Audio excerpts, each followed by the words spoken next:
A personal journey. In May of 2013, I announced a small gathering my intention to form a church dedicated to the wise Lord. This came as a shock to some. Others were puzzled. A few understood my meaning. What even fewer knew was that this announcement was the result of a long process of development and the inspired application of certain logical and philosophical principles. This institution is dedicated to the wise Lord, known in Avestan as Ahura Mazda. Philosophically, this is the principle of pure, focused consciousness. This idea is basically the standard understanding of who and what Ahura Mazda is, and is established by Zarathustra. Over the years, several individuals had led me to greater inner knowledge of the teachings of the ancient Iranian prophet Zarathustra. These were sometimes directly intentional communications, and at other times they were indirect and unintentional. These experiences are more marked by the effect they had on me rather than the outward drama of the encounter. The first of these occurred in 1971 when I was an 18-year-old student at the language school in Germany. One of my fellow students was a certain Herr Ahmadi, who worked as an information officer in the government of the then reigning Shahanshah Emperor, or more literally King of Kings of Iran. He was very enthusiastic about both the past and the future of Iran. I was young and knew very little about most things at the time, but it was his clear intimation in all that he said that the Shah was to return his country to its former position as a world leader, and that this would be done by returning her to past glories. Just a few years later, after I had learned more of Zoroastrianism, I had a vivid dream of being in the presence of the Shah, and I exhorted him to return to the faith of his ancestors. Did he continue to move in that direction to the end? 4 years after this dream, the Shah was deposed by a peanut farmer who allowed the Ayatollah to reverse the gains made in Iran and return not to the glories of her distant past, but to the squalor of her more recent past imposed by a foreign conqueror, Arabic Islam. Exactly 10 years after my encounter with Herr Ahmadi, I again found myself in Germany. This time I was doing doctoral research in ancient Germanic culture. A neighbor of mine turned out to be Shapar Shabazi, a renowned historian and archaeologist from Iran. He had most recently been the chief archaeologist of the Persepolis project. With the Islamic Revolution of 1979, he found himself in trouble as a loyalist to the Shah. He was charged with various crimes, including allowing cats to sleep in his bed. Luckily, Dr. Shabazi was exiled rather than imprisoned. In several meetings with Dr. Shabazi, he communicated to me the essence of Zoroastrian ideas. He was a great man whose accomplishments were so significant for his country that after his untimely death in 2006, the government of the Islamic Republic of Iran allowed his body to be interred to the tomb of Hafiz complex in his native Shiraz. The honor is bestowed only on the greatest cultural heroes. One of the most important influences of my own development was my 9-year period of study under the great Indo-Europeanist Edgar Ptolemey. This study clearly taught me that the best truth is to be sought where we come closest to the source of things. Each national or tribal tradition constitutes a door, opening inward toward the source in the middle.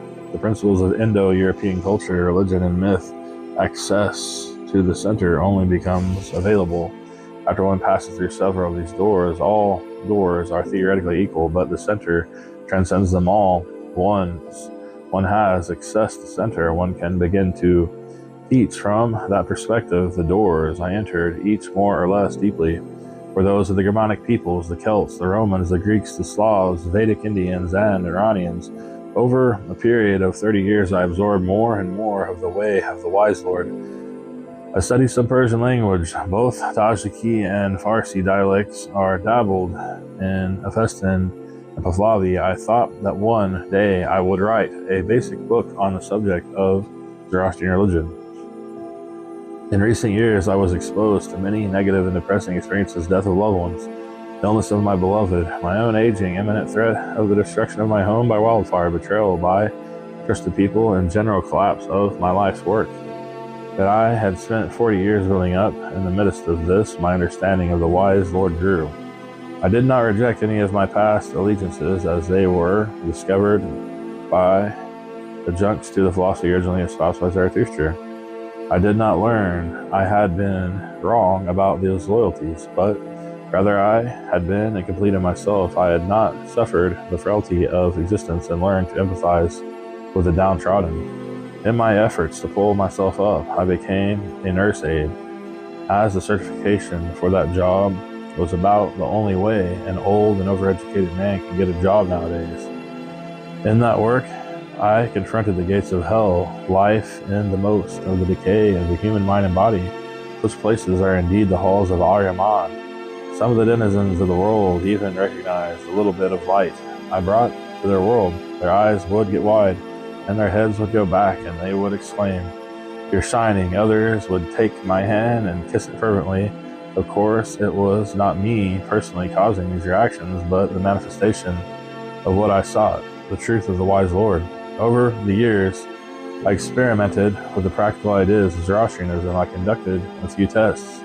After all, the very magic comes from the title of the certain Zoroastrian priests. These tests were undertaken with the greatest respect, and I am sure that the wise Lord was aware of what was in my heart.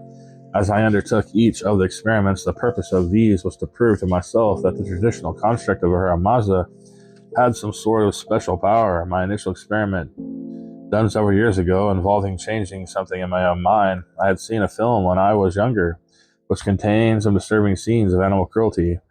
For some reason, I ever thought of these scenes, I would have a visceral reaction to be upset for an hour or so afterward. I could not explain my reaction. It was quite irrational, as I had seen worse before and had no trouble shaking it off. The problem was in my own mind. Anyone who had tried to change something within their own minds will empathize that seems as if it should be an easy thing to do, but in fact, it often proves quite difficult.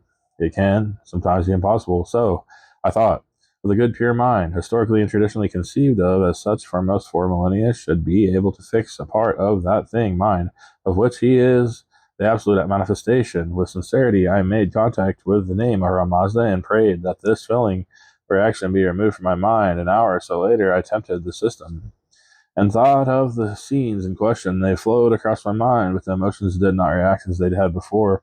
To this day, that change has been permanent. Another time, more recently, after I had learned my first Avestan formula, just a Mehafanga Mazda, come to Meido Mazda, I had a job in which I had to pass certain tests to attain the position. It was tough for me, so I asked for the aid of Mazda with this formula, which I recited from memory 3 times. Within a matter of seconds, a coworker with a blank stare on his face handed me a piece of paper and said, "These are the answers to the test." Now, this was cheating and not an honest thing to do, I confess, but I see it as a direct manifestation of the power of the formulas of Hara Mazda. I have used that and other Avestan formulas to similar effect without fail. It should be remembered, however, that these formulas are not to be abused. I was receiving demonstrations of their raw power, but the underlying message of the system is that we should do good for its own sake and not for direct practical result. The great secret is, however, that if one can truly, consciously, and honestly do good for the sake of good sakes, untold bounty will come your way. These experiences were just small miracles meant to teach me that I was on the path of truth. This book may be your first step in making the same journey along your own pathways of discovery. Stephen Edgered Flowers, March 20th, 2014.